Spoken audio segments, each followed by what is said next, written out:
اور کسی کے ذہن میں کوئی سوال؟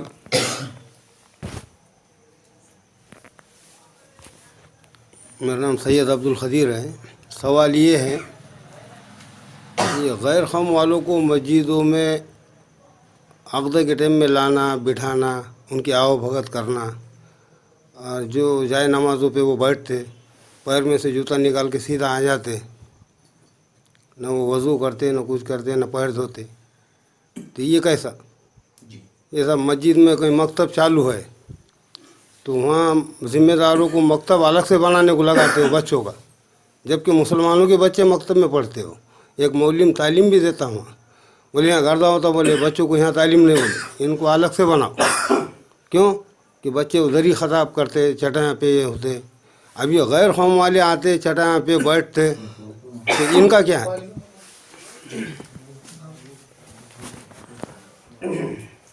بھائی ماشاء اللہ، ہمارے سید عبدالقدیر صاحب کا سوال بہت ہی بہترین ہے.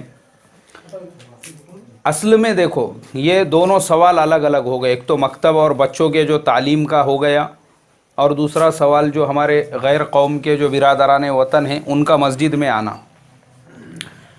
اصل میں ہم اب اس کو بھی اللہ کے نبی کی سیرت سے دیکھیں گے کہ اللہ کے نبی صلی اللہ علیہ وسلم کے زمانے میں کیا تھا. بسم اللہ الرحمن.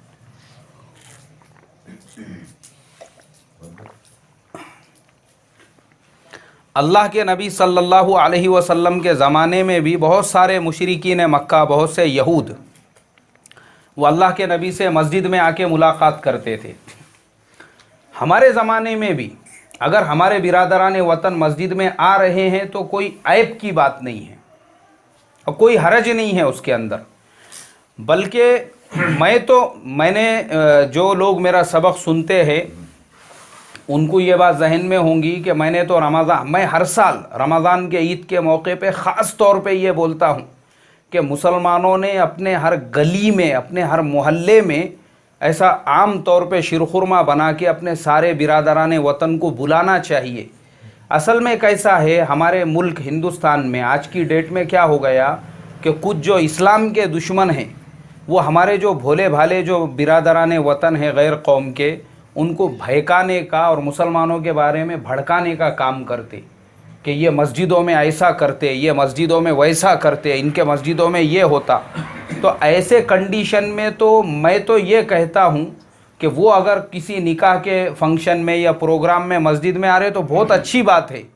بلکہ اس کے علاوہ بھی ہم نے مسجد ایک پریچے بول کے ایک آدھا پروگرام کرنا چاہیے مسجد میں.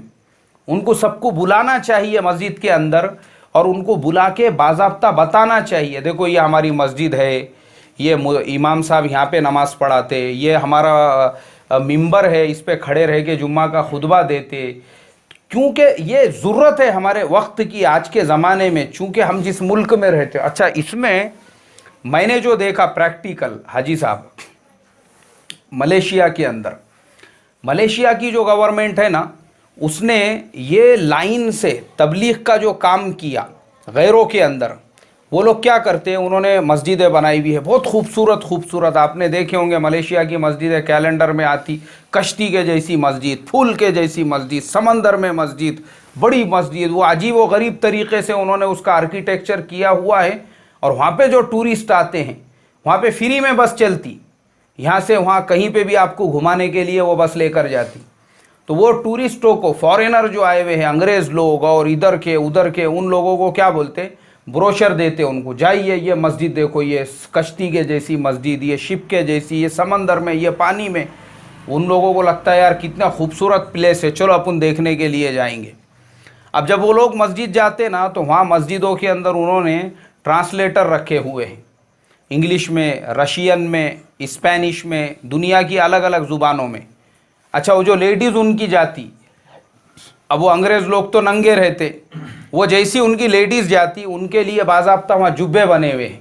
ان کو فوراً وہ جبہ پہناتے، سر پہ ان کے اسکارف ڈال دیتے کہ بھائی مسجد میں سر تم کھلا رکھ کے نہیں جا سکتے مسجد کے احاطے میں. اب وہاں جب وہ لوگ جاتے تو میں نے خود دیکھا وہاں جو ٹرانسلیٹر ہے وہ ان لڑکیوں کو بھی اور وہ مردوں کو بھی ان کو سمجھاتے، دیکھو یہ ہماری مسجد ہے، یہاں پہ ایسی نماز ہوتی، یہاں پہ ایسی عبادت ہوتی، یہاں پہ ایسا یہ ہوتا، یہاں پہ ایسا وہ ہوتا. اور واپسی کے ٹائم پہ ان کو CD وغیرہ ایک پورا کٹ دیتے اسلام کے بارے میں.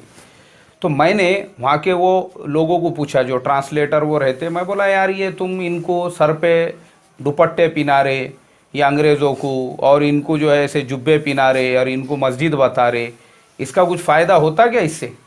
تو انہوں نے بولے بہت ساری ایسی بھی عورتیں ہیں یہاں, جب وہ مسجد میں آئی اور ہم نے ایک بار ان کے سر پہ اسکارف پہنائے نا, انہوں نے زندگی بھر اس کو بعد میں نکالے نہیں. ان کا فیڈ بیک ہم کو ایسا ملا, ہم تو زندگی بھر ننگے رہنے والے تھے, پہلی مرتبہ جب ہم اپنا بدن ڈھانپے اور سر کو ڈھانپے تو ہم کو ایک ایسا سیکیورٹی فیل ہوئی کہ یار واقعی میں بھی یہ لباس میں کتنی طاقت ہے بول کے, واقعی میں بھی اسلام کتنا اچھا مذہب ہے, مسلمان ہو گئے وہ. تو اس کے لیے انہوں نے وہاں پہ اس کو تبلیغ کا ذریعہ بنائے. تو ہمارے بھی ملک میں کیسا ہے, ہمارے جو برادران وطن ہیں ان کو اگر قریب لانا ہے تو یہ بہت اچھا طریقہ ہے کہ وہ شادی میں اگر مسجد میں آ رہے ہیں, نکاح میں آ رہے ہیں. اب یہ جو چیز ہے نا, یہ ہم مقامی لوگوں کا کام ہے ان کو بتانے کا. ارے بھائی دیکھو مسجد ایک ادب کی جگہ ہے, آپ جوتا نکال کے جو آ رہے ہیں نا ذرا پیر دھو کے جاؤ مسجد کے اندر, یہ ہمارا کام ہے ان کو بتانے کا, لیکن وہ آ سکتے مسجد میں. دوسری بات, جو ہمارے بچے مکتب کے اندر پڑھنے کے لیے جاتے اور بچوں کے ساتھ میں اگر کوئی اس طریقے کا معاملہ کرتا ہے, وہ بیچارے کی جہالت ہے اس کی, انہوں نے نہیں کرنا چاہیے. بچے تو بچے رہتے. ابھی میرا بھی مکتب چلتا ہے, میں بھی استاد ہوں. میرے مکتب میں 3 سال سے لے کر تو تقریباً 17-18 سال تک کے بچے پڑھتے ہمارے پاس. باضابطہ اتنی بڑی برنی رکھی ہوئی ہے میرے پاس چاکلیٹ کی, وہ بچوں کے واسطے. میں ان کو کمپٹیشن لگاتا ہوں ان میں کہ بھائی جو جلدی سبق سنیں گا, زیادہ سنیں گا, اس کو ہم چاکلیٹ انعام دیں گے. تو ہمارے مکتب میں بھی چھوٹے سے بچے سے لے کے ہم نے بڑوں تک خاص اس لیے رکھے کہ بچوں کو عادت ہو ہمارے پاس میں آنے کی. تو مکتب کے بچوں کو تو ان کو تو رسپیکٹ دینا چاہیے, موسٹ ویلکم کرنا چاہیے. ان کو جھڑکنا یا مسجد سے نکالنا یا ان کو ہکالنا یا پھر ان کو یہ کرنا جہالت کی بات ہے, ایسا بالکل نہیں ہونا چاہیے.